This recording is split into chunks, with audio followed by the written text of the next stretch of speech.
रामपुरा नाम का एक छोटे से गांव के आखिरी हिस्से में एक पुरानी मिट्टी की झोपड़ी थी। उसी झोपड़ी में मोहन अपनी बूढ़ी माँ गौरी के साथ रहता था। मोहन गरीब जरूर था, लेकिन उसके अंदर मेहनत और ईमानदारी की कोई कमी नहीं थी। उसके पास न जमीन थी न कोई दुकान। हर रोज सुबह वो जंगल जाता, सूखी लकड़ियां काटता और बाजार में बेचकर अपना गुजारा करता था। एक सुबह गौरी चूल्हे के पास बैठी अपने बेटे के लिए रोटी बना रही थी। मोहन बेटा, उठ जा, सुबह काफी हो गई है। आज अगर देर से जंगल गया तो अच्छी लकड़ी नहीं मिलेगी।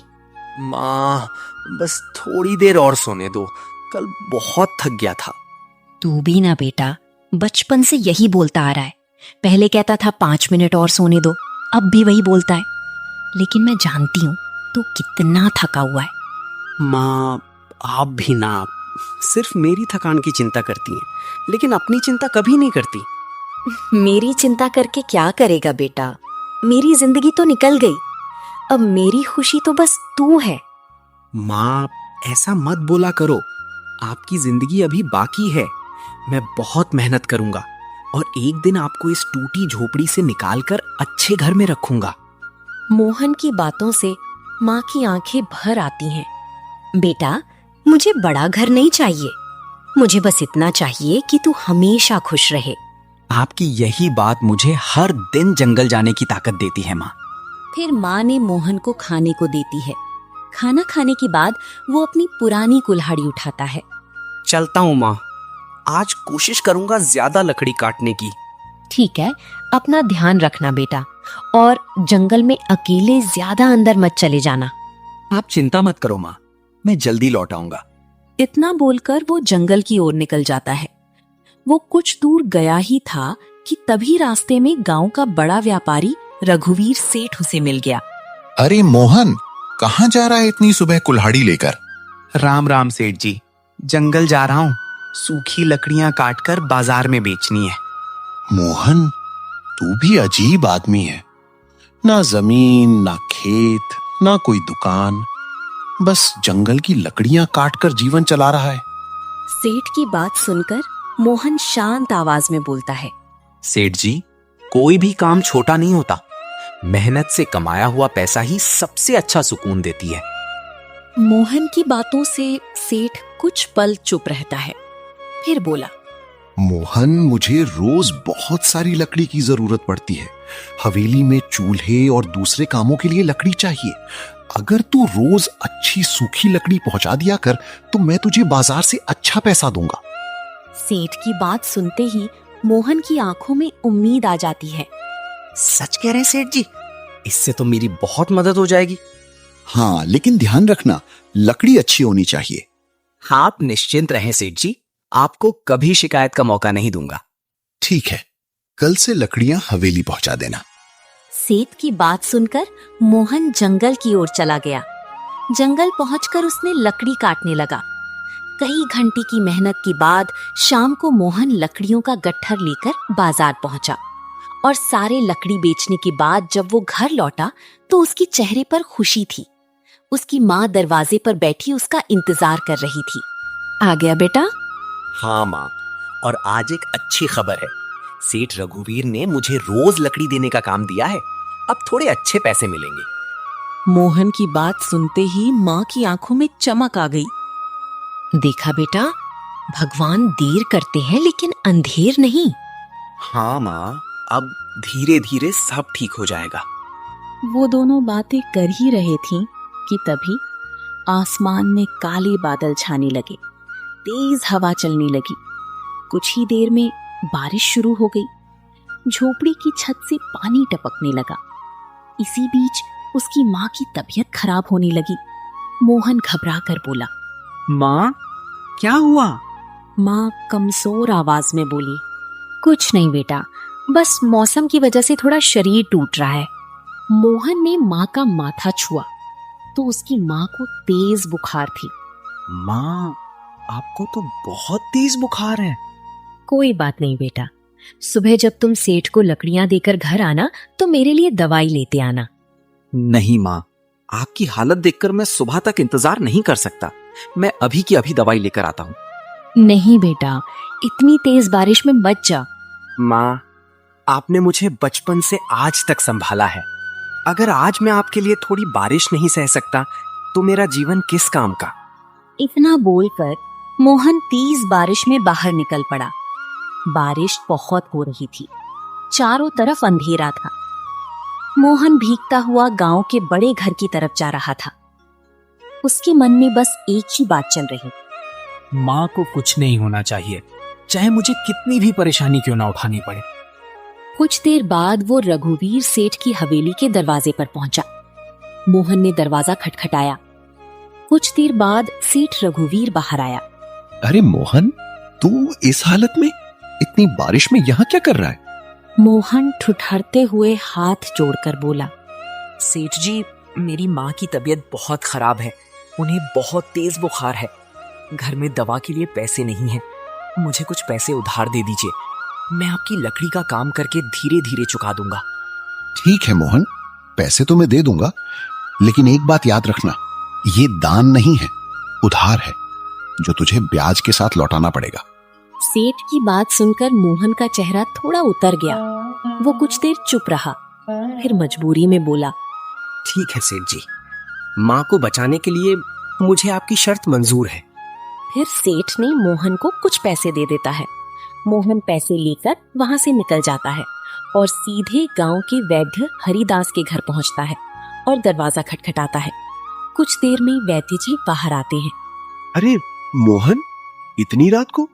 वैद्य जी, माँ बहुत बीमार है। उन्हें बहुत तेज बुखार है। कृपया जल्दी चलिए। मोहन की बात सुनकर वैद्य जी और मोहन दोनों मोहन के घर की ओर भागे और कुछ देर बाद दोनों माँ के पास पहुंच गए। फिर वैद्य जी माँ को जांच करने के बाद बोले, घबराने की जरूरत नहीं है मोहन, मौसम बदलने के कारण तुम्हारी माँ को बुखार लगी है।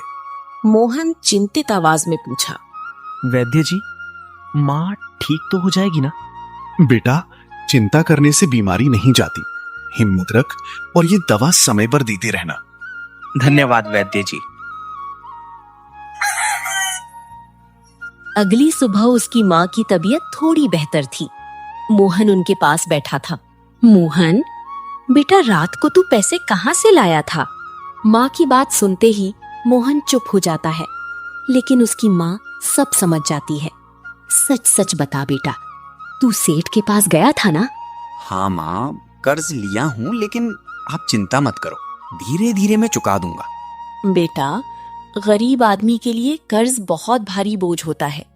लेकिन माँ, उस समय मेरे पास कोई और रास्ता नहीं था। मैं जानती हूँ बेटा, तूने मेरे लिए ये सब किया, लेकिन हमें अब ऐसा रास्ता ढूंढना होगा जिससे ये कर्ज जल्दी खत्म हो, क्योंकि अब बारिश के कारण जंगल की लकड़ियां भी गीली हो चुकी होगी। माँ की बात सुनकर मोहन सोच में पड़ जाता है। लेकिन माँ, मैं तो लकड़ी का काम करता हूँ। उसकी बात सुनकर माँ थोड़ी सोच में पड़ गई। फिर बोली, मोहन, तूने कभी सोचा है कि जंगल की लकड़ी के अलावा भी तू कई काम कर सकता है? जैसे गांव के बाजार में समोसे बेच सकता है। बेटा, गांव में बहुत से लोग हैं जो कुछ ना कुछ बेचकर अपना जीवन जी रहे हैं। लेकिन माँ, मुझे समोसे बनाना नहीं आता है। सीख जाएगा बेटा। जब तूने अकेले जंगल जाकर लकड़ी काटना सीख लिया तो समोसे बनाना कौन सा मुश्किल काम है। मोहन माँ की बात सुनकर मुस्कुरा देता है। ठीक है माँ, मैं एक बार कोशिश जरूर करूंगा। अगले दिन मोहन सामान खरीदने बाजार पहुंचा। लाला जी, मुझे जल्दी से आलू, मैदा, तेल, मसाले और आटा दे दो। अरे अभी देता हूँ मोहन भाई। फिर मोहन सारा सामान खरीदकर अपने घर की ओर निकल जाता है। घर पहुंचकर वो माँ से बोलता है, माँ, देखो मैं सारा सामान ले आया। ठीक है बेटा, चल अब जल्दी से समोसे बनाते। फिर दोनों माँ बेटे समोसे बनाने की तैयारी में लग गए। माँ मसाले तैयार करने लगी और मोहन आलू बॉईल कर रहा था। कुछ देर बाद मोहन ने समोसे तलने शुरू कर दिए। वाह बेटा, तेरे समोसे देखने में तो बहुत अच्छे लग रहे हैं। अब देखना, लोगों को स्वाद भी पसंद आएगा। फिर कुछ देर बाद मोहन के समोसे बनकर तैयार हो गए। बेटा, अब जल्दी से इसे लेकर बाजार चला जा। ठीक है माँ, अब मैं जाता हूँ और जल्दी से समोसे बेच कर आता हूँ। इतना बोलकर मोहन ने समोसे से भरी टोकरी उठाई और बाजार की ओर निकल गया। लेकिन उसे नहीं पता था कि बाजार में उसका इंतजार एक ऐसा इंसान कर रहा था जो उसकी राह मुश्किल करने वाला था। कुछ देर बाद मोहन बाजार पहुंचा और एक जगह बैठकर आवाज लगाने लगा। आइए भाई, ताजे और स्वादिष्ट समोसे खाइए। उसकी बात सुनकर कुछ लोग उसकी तरफ देखते और फिर आगे बढ़ जाते। शायद लोगों को पता नहीं है, थोड़ा और आवाज लगाता हूँ। आइए भाई, गरम समोसे हैं, अभी अभी बनाए हैं। तभी वहां से एक आदमी गुजरता है। उसका नाम हेमराज था। हेमराज कई सालों से उसी बाजार में समोसे बेचता था। वो मोहन को देखकर हंसने लगा। अरे वाह, आज तो जंगल वाला मोहन भी समोसे बेचने लगा। हाँ भाई, जिंदगी में कभी कभी नया काम करना पड़ता है। नया काम आसान नहीं होता मोहन। समोसा बनाना कोई बच्चों का खेल नहीं है। मोहन शांत होकर जवाब देता है। मैं मानता हूँ भाई, आसान नहीं है, लेकिन कोशिश करने से ही इंसान सीखता है।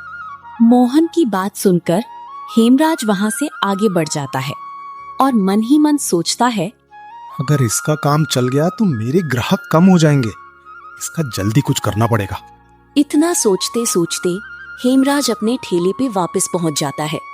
उधर कुछ देर बाद दो आदमी मोहन के पास आते हैं। सुनो भाई, 2 समोसे देना। उस आदमी की बात सुनते ही मोहन के चेहरे पर खुशी आ जाती है। अभी देता हूँ भाई। फिर मोहन दोनों को एक एक प्लेट समोसे देता है। फिर दोनों समोसे खाते हैं और कुछ पल बाद एक आदमी मुंह बनाते हुए बोलता है। अरे ये क्या है भाई? क्या हुआ? कोई कमी रह गई क्या भाई?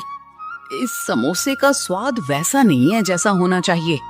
मसाला भी कम है और नमक भी। ग्राहक की बात सुनकर मोहन दुखी होकर पूछता है। सच में भाई, मैंने तो पूरी मेहनत की थी।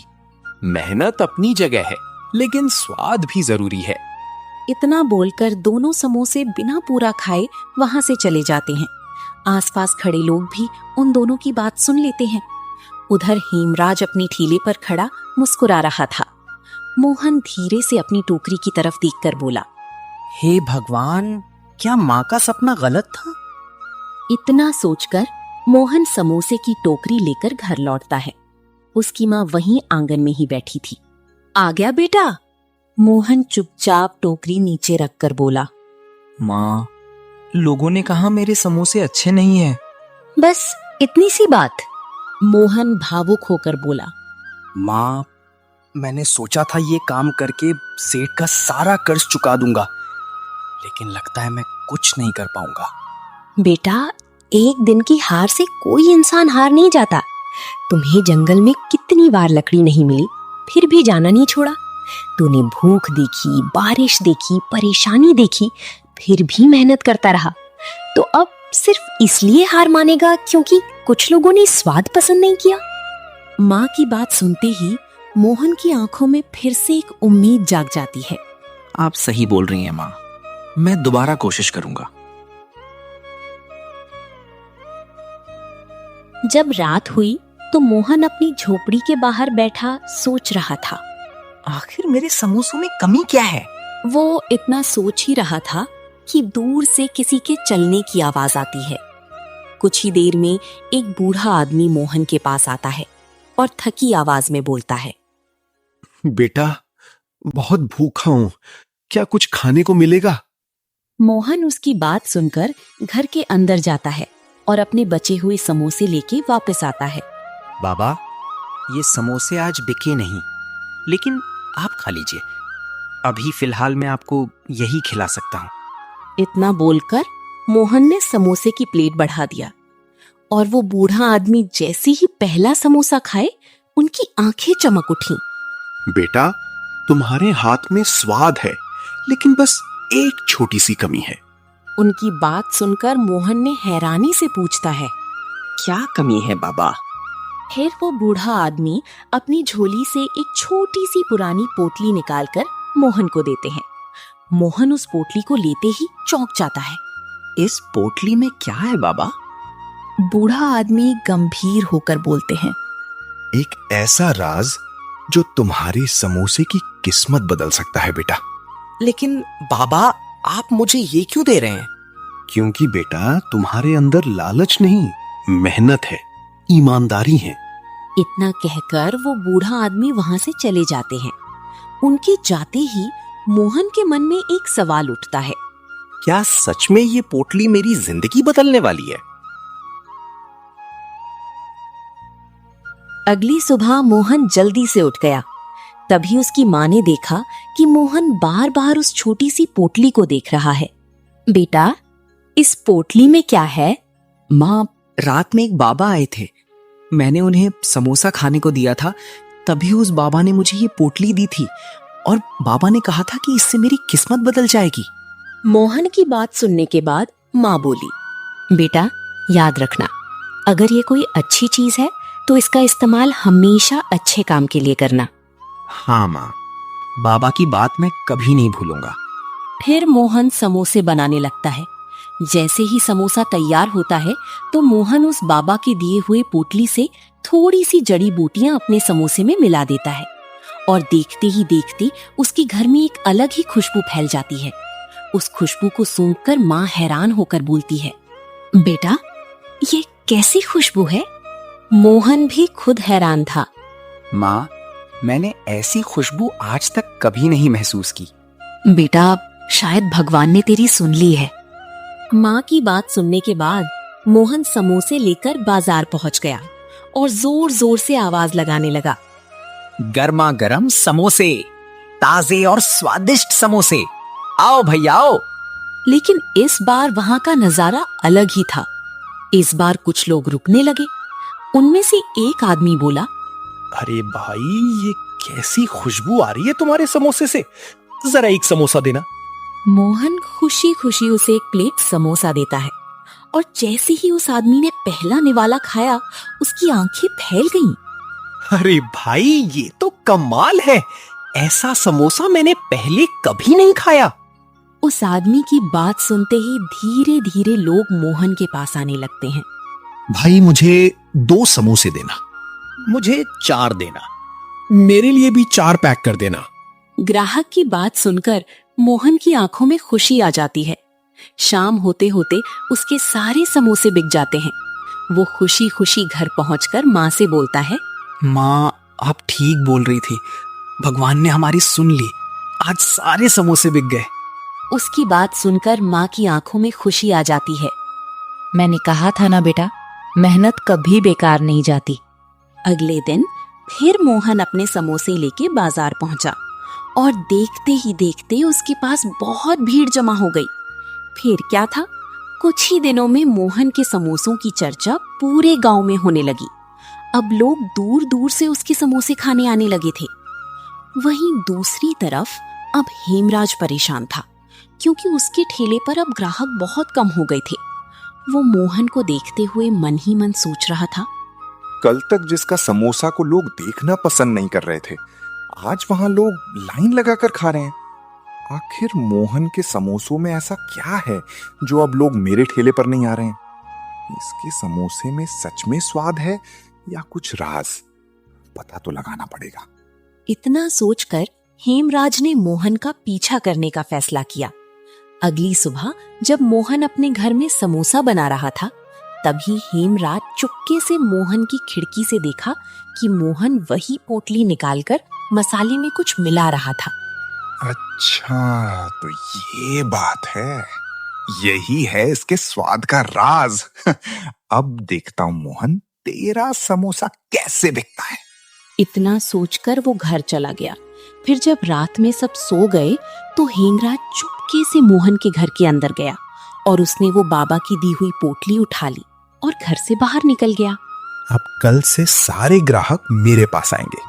अगली सुबह जब मोहन समोसे बनाने लगा तो वो बाबा की दी हुई पोटली को ढूंढने लगा, लेकिन उसे वो पोटली कहीं नहीं मिली। आखिर थककर उसने माँ से कहा, माँ, बाबा वाली पोटली नहीं मिल रही। क्या? मैंने तो कल वहीं देखी थी बेटा। इतना बोलकर दोनों मिलकर उस पोटली को ढूंढने लगे, लेकिन वो पोटली नहीं मिली। उधर हेमराज अपने ठेले पर वही पोटली की जड़ी बूटी डालकर समोसे बना रहा था और मन ही मन सोच रहा था, आज तो सब लोग मेरे समोसे ही खाएंगे। वो इतना सोच ही रहा था कि तभी एक ग्राहक उसके पास आता है। अरे हेमराज भाई, एक प्लेट समोसा देना। उसकी बात सुनते ही हेमराज ने तुरंत उसको एक प्लेट समोसा देता है और जैसे ही उसने पहला निवाला खाया, अचानक उसका चेहरा बदल गया। वो गुस्से में बोला, अरे ये क्या बनाया है तुमने? इसका स्वाद तो बहुत कड़वा है। ग्राहक की बात सुनकर हेमराज घबरा जाता है, लेकिन उस ग्राहक की तेज आवाज सुनकर जो भी ग्राहक उसके ठेले पे आ रहे थे वे सब वापस लौट गए। फिर हेमराज ने खुद एक समोसा खाया तो उसका भी चेहरा उतर गया। अरे ये कैसे हो गया? इसका स्वाद इतना कैसे बिगड़ गया? वो इतना सोचा ही था कि तभी उस पोटली में अचानक आग लग जाती है और देखते ही देखते कुछ ही देर में हेमराज का पूरा ठेला जल जाता है। अब उसे समझ आता है कि बिना मेहनत और समझ के सिर्फ चीज चुरा लेने से सफलता नहीं मिलती। शाम को हेमराज भारी मन से मोहन के पास जाता है। मोहन, मुझे माफ कर दो भाई। मोहन ने हैरानी से पूछा, माफी किस बात के लिए हेमराज भाई? मैंने लालच में आकर तुम्हारी जादुई पोटली चुराई थी। मुझे लगा था कि तुम्हारी सफलता का राज चुरा लूंगा, लेकिन आज समझ आया कि सफलता किसी चीज से नहीं, मेहनत और ईमानदारी से मिलती है। उसकी बात सुनकर मोहन हल्का मुस्कुराया, फिर बोला, हेमराज भाई, गलती हर इंसान से होती है, लेकिन गलती से सीखना ही सफलता का सबसे बड़ा मंत्र होता है। मुझे माफ कर दो मोहन।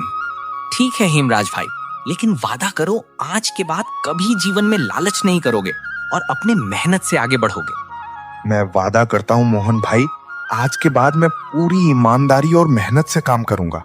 इतना बोलकर वो वहां से चला गया।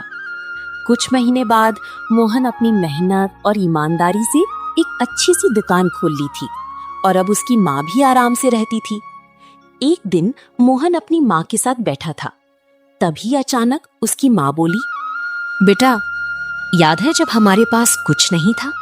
हाँ माँ, लेकिन उस समय भी हमारे पास मेहनत थी और वही मेहनत आज हमारी सबसे बड़ी दौलत बन गई।